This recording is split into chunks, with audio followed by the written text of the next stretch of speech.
கதையை திருடுவது சட்டப்படி குற்றம். யாரும் திருடாதீர். நன்றி. வணக்கம் ரசிக பெருமக்களே.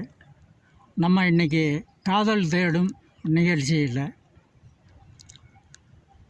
ஒரு இடத்துக்கு நான் வந்தேன். குன்றத்தூர் பக்கத்தில் ஒரு அழகிய கிராமம். அந்த இடத்துக்கு வரும்போது ஒரு சின்ன மலை இருந்தது. அந்த மலையில் பார்த்தேன்.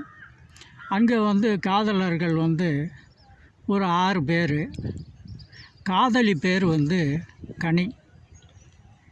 மேலே போட்டு லவ்னு போட்டு அந்த கனியினுடைய இதயத்துக்குள்ளே 6 பேர் லவ் பண்ணியிருக்காங்க. இந்த 6 பேருடைய லவ்வை அந்த இதயத்துக்குள்ளே வெளிப்படுத்தியிருக்காங்க. காதலர்கள் ஒவ்வொரு விதமாக தன்னுடைய இடங்களை தேர்வு செய்து காதலிப்பது உண்டு.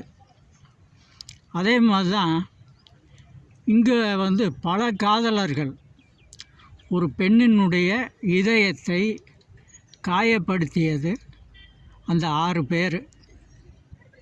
அந்த 6 பேர் யார் அப்படிங்கிறத நான் சொல்கிறேன்.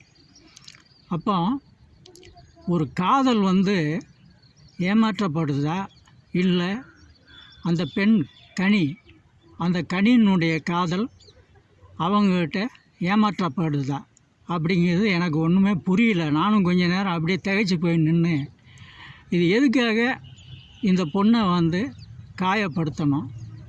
ஏன் இது விளையாட்டா? இதை காதல் விளையாட்டில் இப்படி பல விளையாட்டு இருக்கா அப்படிங்கிறது தெரியல. அதனால் அவங்க என்ன எழுதியிருக்காங்க, என்ன மாதிரி அவங்க அந்த கனியினுடைய இதயத்தை காயப்படுத்தியிருக்காங்க அப்படிங்கிறத நான் உங்களுக்கு தெளிவாக இப்போ விஷுவலில் காட்டுறேன்.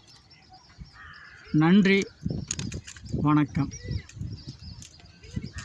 இதுதான் காதல் படும் பாடு.